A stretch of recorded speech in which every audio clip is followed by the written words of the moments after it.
I am death out of all the devouring, and am the origin of the things that are yet to be, and of feminine beings I am fame, prosperity, speech, memory, intelligence, firmness, and forgiveness.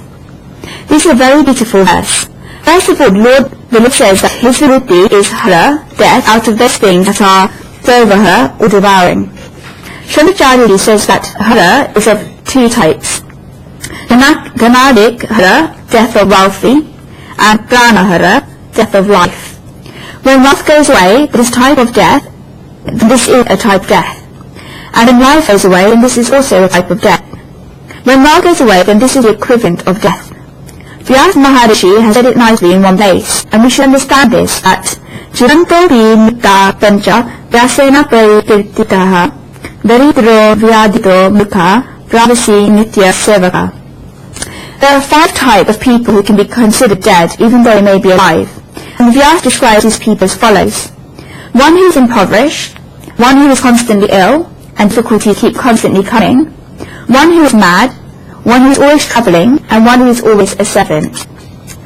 Such people get no bliss in life, and Vyasa describes death as when one does not have bliss in life. How can a person who is impoverished have any bliss in life? The poor person has wishes in his mind that I want to get this, I want to get that, and I want to do this. But this person has no wealth. Therefore, he cannot really enjoy life. If a person is mad, then what difference does it make whether this person is living or dead? The person cannot take any interest in life and is equivalent to dead. Those who are always travelling can be considered dead. If a person spends 25 days a month out of town, then does this person really have a life? This is not a life. If a person travels out of time, if a person travels and then lives in one place to go live there permanently after a while, then this is different. But a person who constantly travels, for example, is going somewhere for 2 days, another place for 4 days, and then another place for half a day, then this is not really living. Lots of people think about this travelling with pride, that I have morning tea in Mumbai, lunch in London, and dinner in Detroit. This is not a very good thing. This person is constantly travelling, and there is no enjoyment in this. A person who is always a servant, and serving others, has no independence for himself. Such a person does not even have his own opinion. This person makes nicest foods, and the nicest food because he ever make it for himself. No, he makes the food that his bosses like. He doesn't make any food that he likes. So one who is constantly a servant has no interest in life. Therefore, the first type of person mentioned is a person who is impoverished. This person can also be equivalent to dead. Secondly, there is Pranahara, death of life, which takes life. Sri Krishna has said that many times in the Gita, I am death. In the 19th verse of the 9th chapter of the Gita, Sri Krishna says that Amritam Dayavasmrupasta Sadasakja Aham Arjuna. I am mortality and also death. I am being as well as non-being, O Arjuna. Sri Krishna repeats this again in this verse when he says that he destroys all. Mutyo Suvahascha Aham Udbhavascha Bhavishyatam. I am death, the all-devouring, and am the origin of things that are yet to be. There are 3 main Sarvahara destroyers of all. The first is gambling. A person can lose everything when he sits down to gamble. Just look what happened to Pandavas. But they lost everything. Gambling can be regarded as something that is Sarvahara, a destroyer of all. Second, sleep can be said to be a Sarvahara. You may have everything, but can you hold it in your sleep? You can only get to sleep once you let go of everything. Otherwise you will not be able to sleep. The person will otherwise think all day about my flat, my land, my factory, my wife, my share certificates, my bank account, etc. If a person keeps thinking like this, then he will never be able to sleep. Those people who have constant running in the mind will not sleep. This is because sleep is Sarvahara. And only when you leave all this behind, you will be able to sleep.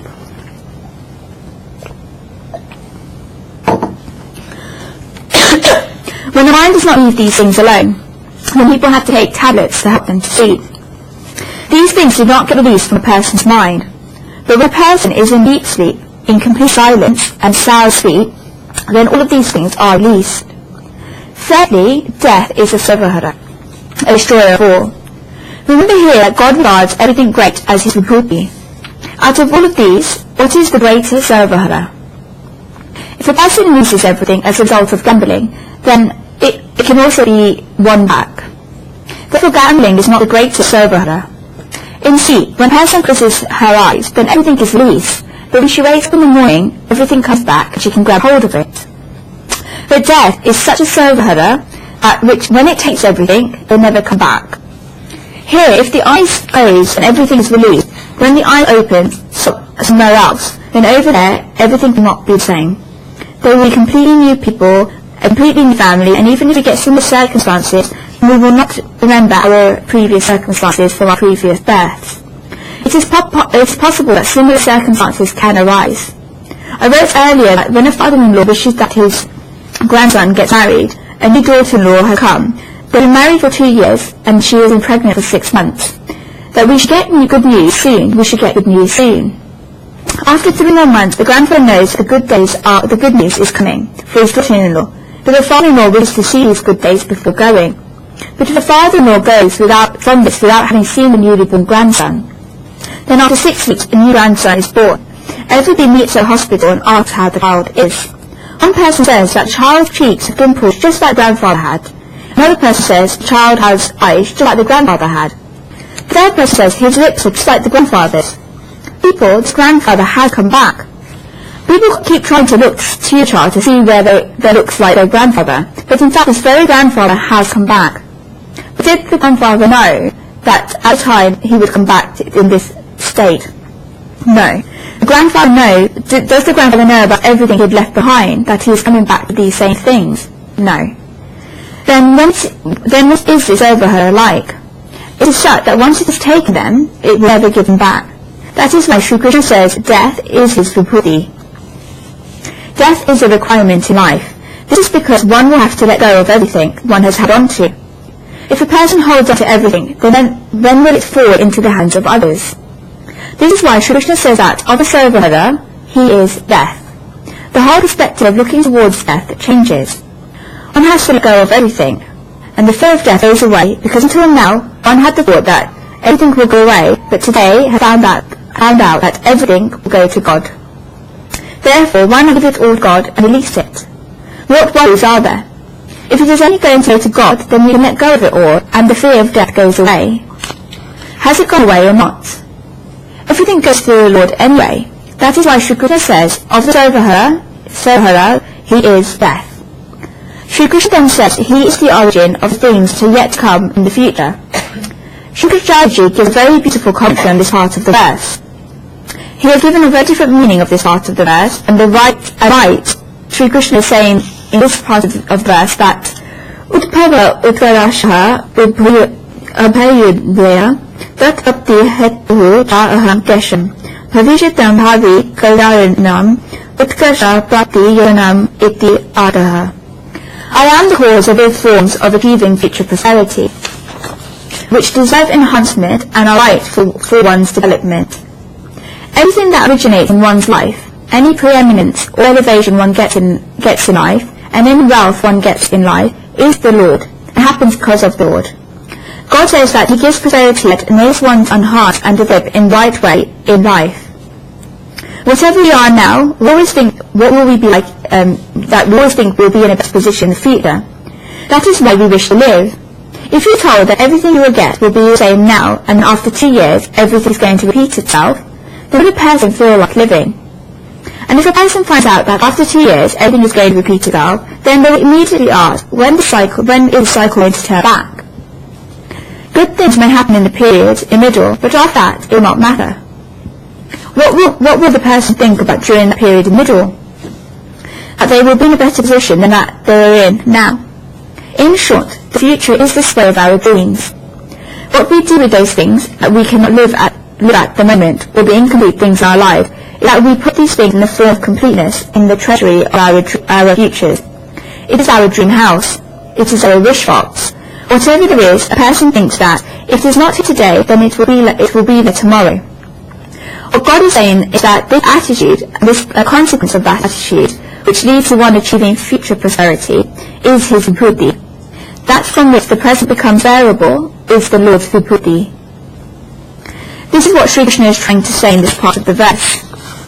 Sri Krishna then says that of feminine beings, he uses 7 qualities: Kirti, fame; Shri, prosperity; Vak, speech; Smriti, memory; Medha, intelligence; Dhruti, firmness; and Kshama, patience.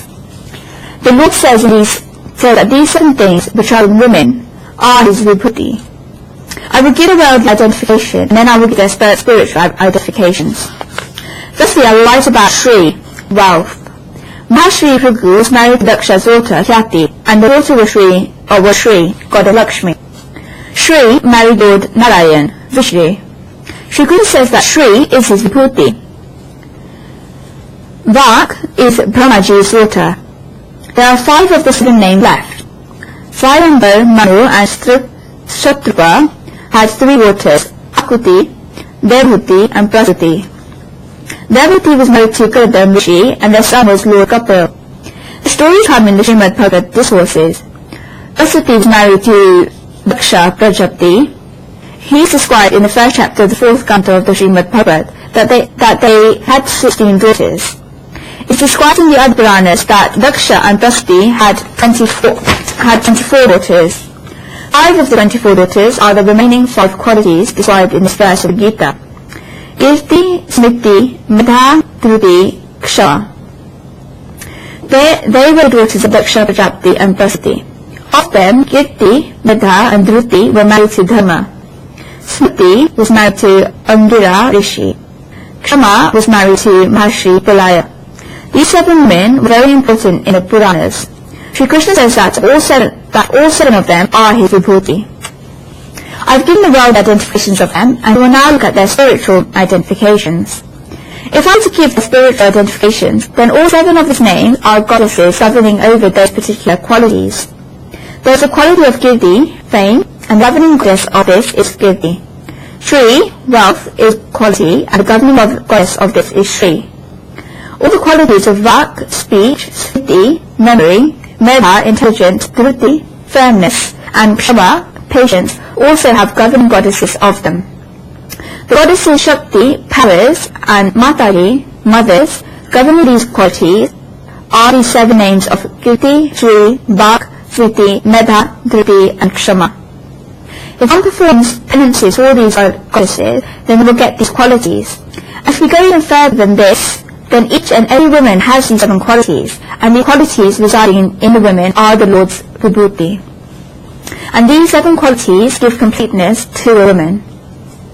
If we go through each and every one of them, then first of all there's Kirti. We cannot take Kirti only the meaning of fame and prominence. What does Kirti mean? It is an inner beauty. In most of the world, for thousands of years, there's only been one way of society looking towards women, and this is as a means to enjoyment. Women have beauty, prettiness, and attractiveness. Now there is an outside beauty to women, but at the same time there is an inner beauty to women. When women themselves live great lives morally, and in every way in terms of qualities, then this inner energy of theirs gets so developed and the inner beauty becomes so beautiful that ultimately the woman reaches such a state that nobody can even dare to look at them with a covetous eye. Their radiance, or if I was to say it in simple language, and their personalities become such that nobody can look at them with a covetous eye. In the world, there is this level for women. And when a woman becomes a mother, this covetous way of looking at her goes away. In truth, every woman is a mother.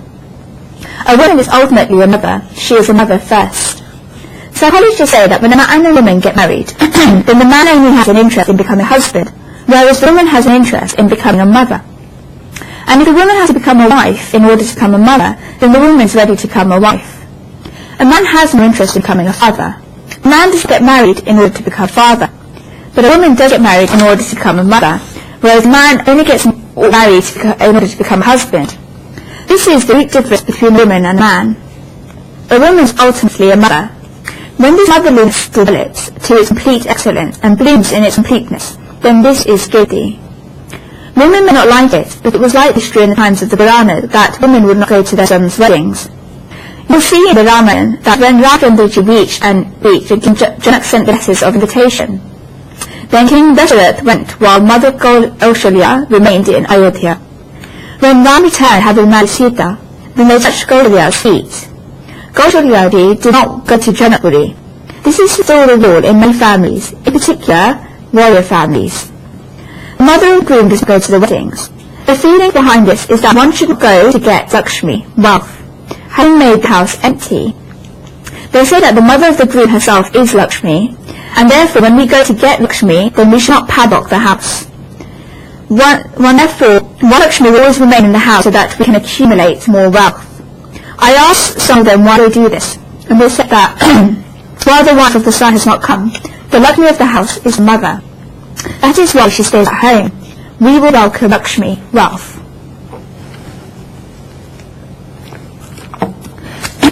This has been going on since the Vedic period. When the sons return having gotten married and the daughter-in-law touches the feet of the mother-in-law, then the mother-in-law gives her blessings that, may you be the mother of 10 children. Then they would say that, may your husband be your 11th child. These blessings are in the Vedas.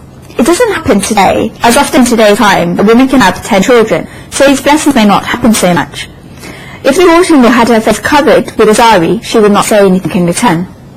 But if she did not have her face covered, then she would say, Mother, please take these blessings back, I do not need these. Fine, but this was there in those times because progeny were needed and progenies were necessary, and the population was less at the time, and was needed to be increased. Therefore they happened. But it was said with hope that may your husband be the 11th child, not to complete a cricket team, so that after the daughter-in-law had 10 sons, and had developed that relationship with her husband, that ultimately she should reach the state where her husband stops looking at her with the perspective of enjoyment, but so that her husband sees her as Mataji, mother, and so that her husband sees Mataji in her. This is the height and this is the supreme peak. Sri Krishna calls this the Vritti here. The woman should reach this state and her inner beauty should be such of this state. Sri Krishna says that when a woman reaches this state, then this is Vritti, and this Vritti is his Vibhuti. After this, one cannot see women as enjoyment. One sees the supreme soul in that woman, and this is Sri Krishna. The second quality that Sri Krishna says here is Shri. Shri means glory, wealth, and radiance. Sri Krishna says that Shri is his Vibhuti. Women have pride. I often say that when men have something, then it can only be in the form of attraction. But women themselves alone are the form of attraction. Wherever a man goes to meet someone, they introduce each other. For example, this is Mr. Flana. They immediately ask, what do you do? Are you working somewhere or do you have a business? Do you have a factory? And when does the man's beauty increase? When he has the clothes on a hanger. If a man says do not have anything, then the other person immediately puts him aside and thinks that this person is useless. A man's attractiveness is increased when the man has something. But with women, in Indian culture, nobody will ask these things. When you introduce a woman to somebody and you say, this is her name, people do not ask, what do you do? Nobody ever asks this. And if someone does ask, what do you do? The woman replies, nothing much. The woman will still have this beauty. Nobody will think that she's useless. Nobody will say this. Women are complete even if they do not do anything, because this is Shri, glory, wealth, and radiance of women. This is the Indian culture. Women are complete just by existing. So-called women's liberation groups have ruined everything. They say that women have to be given a job, but woman is a mother. And I've seen women, though, that when you ask them what do, they say with pride, I am a mother and I have 2 children. They say this with such pride. They do not say it with shame. I do nothing and I just raise my children. It's not like that. Woman is creating the future. Motherhood is a very big responsibility, and this is Shri. The third quality that Sri Krishna says is Vak, and this is his Buddhi. Our scriptures believe that on the majority of occasions, the speech that women have is delicate and soft. What can you call money speech? It is that from saying that our excellence in society increases. This is Vani. Vani is different from just saying something. Vani is very different from words. Vani is that from speaking which one's excellence in society increases. Vani is that from speaking which a person is called a wise person or a knowledgeable person. If someone says that my neighbor is a useless person, then even if this is reality, you cannot call this Vani. You cannot say that this is such sweet Vani. If someone is talking about Sri Krishna, then you can say that this is very nice Vani.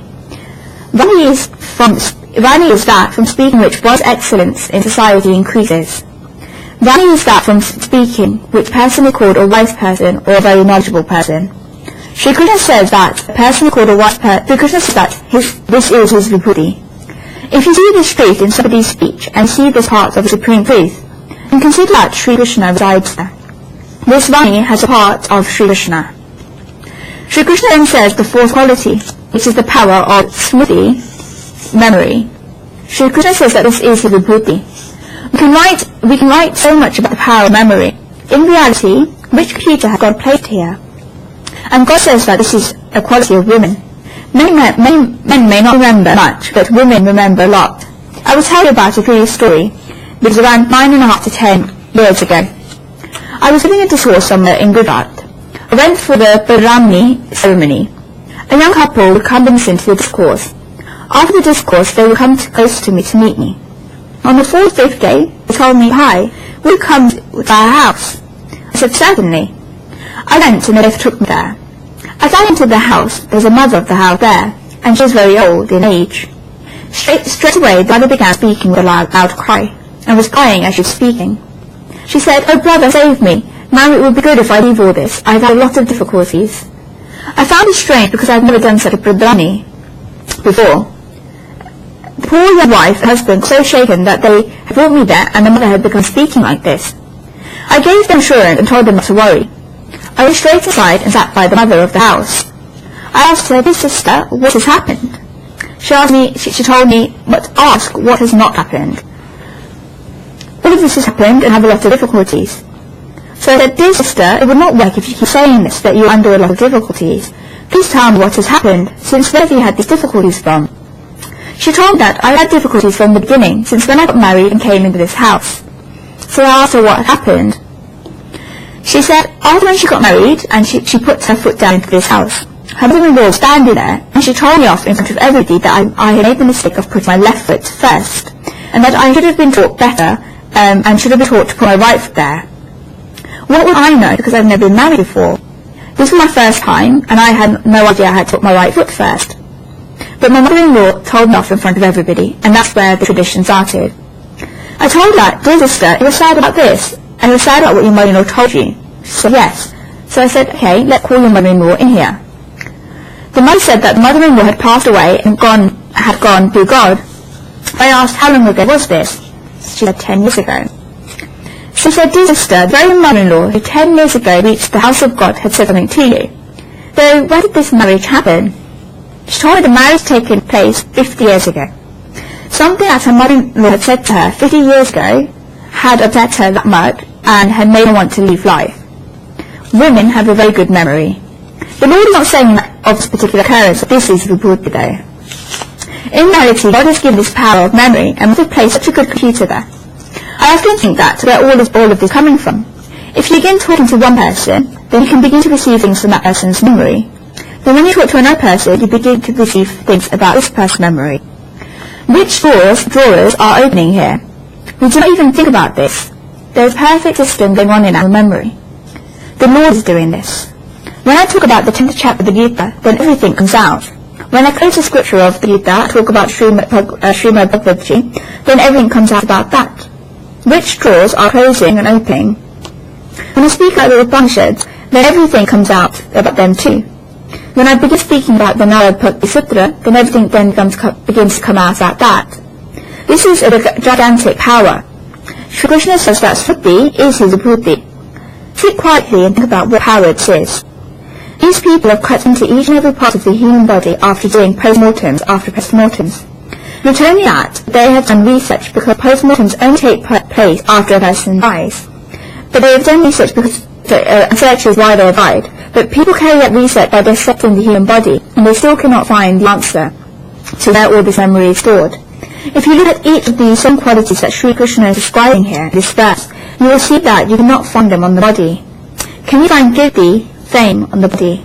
No. Can you find Shri, prosperity, on the body? Can you find Vak on the body? Can you find memory on the body? No. The 5th quality that Sri Krishna says is Meda, intelligence. The meaning of the word Meda is worth understanding. Meda is a word is power or intelligence. It is intelligence. Metta is that from which knowledge becomes steady. Knowledge becomes steady with the support of metta. It is the ground. Sri Krishna says that this is his vibhuti. The sixth quality that Sri Krishna says is dhruti, firmness. This is the power of endurance.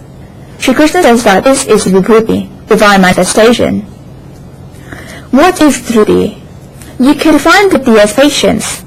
Women have a lot of patience. But what the spiritual meaning here is that dhruti is the power because of which we remain steady and firm on our beliefs and our principles. We say that this is our principle and the matter is finished. Many temptations come in order to break this principle and in order to shake that principle, that the person will not move. This is dhruti, endurance. The seventh quality is that Sri Krishna says is kshama, forgiveness. Kshama is when one has the power to get revenge, and yet still the person does not give the other sorrow. If a person does not have power and lets the other person go, then this cannot be called kshama. If it is done with inertness, then it is not kshama. Kshama is when one has power to obtain revenge, but still does not give the other person any sorrows. Sri Krishna said that this is his bhuti. Out of these seven qualities, Iddhi, Shri, and Vak show on the outside, whereas the other four of Smriti, Medha, Dhruti, and Kshama manifest from within. The three of Iddhi, Shri, and Vak are on the outside, and the four of Smriti, Medha, Dhruti, Kshama are on the inside. Shri Krishna says that these are his vibhuti, divine manifestations. End of verse.